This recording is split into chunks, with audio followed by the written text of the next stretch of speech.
Sementara itu pemirsa, gelombang kritik sivitas akademika dari berbagai universitas di Indonesia kian meluas dan juga masif. Namun ketika kritik dari para guru besar sampai ke dinding istana, Menteri Investasi Bahlil Lahadalia justru menuding petisi kritik dari kampus terhadap pemerintahan ditunggangi kepentingan politis.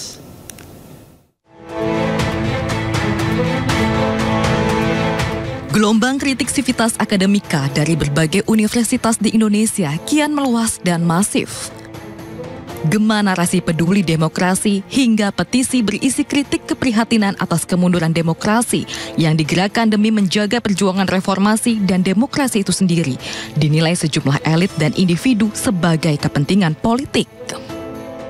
Di tengah nyala para guru besar menjaga asa, adab dan etika bernegara, pegiat media Prabu Revolusi menuding pernyataan dan sikap para guru besar yang mengkritik pemerintahan sebagai sikap partisan.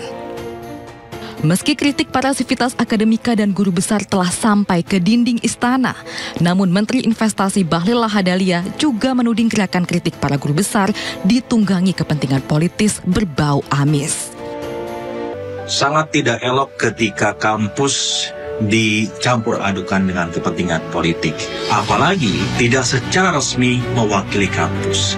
Jika memang gerakan-gerakan itu mewakili kampus, maka perlu ada lembaga yang resmi dari kampus untuk bisa menyatakan bahwa ini merupakan sikap dari kampus.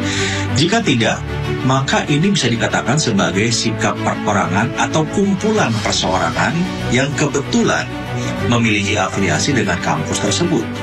Rasanya tidak fair jika membawa-bawa nama kampus seakan-akan mewakili sikap resmi dari kampus tersebut. Apalagi rektor ataupun juga pimpinan dari kampus tersebut banyak yang memberikan sanggahan bahwa entah itu petisi atau itu pernyataan dianggap mewakili kampus.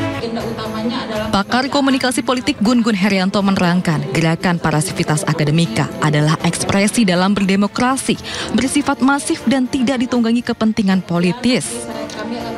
Bos, saya ini dulu mantan aktivis 98. Yang turun demo itu kan kita ini dulu. Gerakan ini menurut saya ini gerakan yang ya gitu deh. Kayak apa ya? Dulu kan orang mau melakukan penetrasi, mungkin agitasi ke kampus, kayak adik-adik mahasiswa. Tapi kemudian itu tidak berhasil. Lalu kemudian melakukan agitasi di tingkat oknum guru besar. Mohon maaf, kita harus hargai mereka juga. Dengan harapan agar gerakan agitasi ini jalan. Tapi saya yakinlah rakyat dan mahasiswa itu bukan orang yang bisa diatur begitu. Ini skenario ini kita udah paham. Hingga saat ini lebih dari 30 universitas di Indonesia mendeklarasikan peduli demokrasi diiringi petisi kritik pemerintahan. Ya, artinya ini strong message, pesan yang sangat kuat ya dalam konteks ekspresi berdemokrasi. Jadi ini kritik menurut saya yang jangan dipolitisasi dengan bahasa ditunggangin atau mungkin bahasa yang tendensius bahwa ini dimobilisasi begitu. Biarkan ini menjadi bagian utuh ya dari kebebasan atau sebut aja mimbar kampus ya yang memang penting ya dalam konteks demokratisasi di Indonesia. Karena bagaimanapun saya pikir kampus ini kan kekuatan moral yang memang dibutuhkan dalam konteks misalnya keajegan etos demokratik dan sistem demokratik. Gelombang kritik tersebut masih menjalar hingga sepekan menuju masa pencoblosan pemilu 2024. Tim Liputan iNews melaporkan.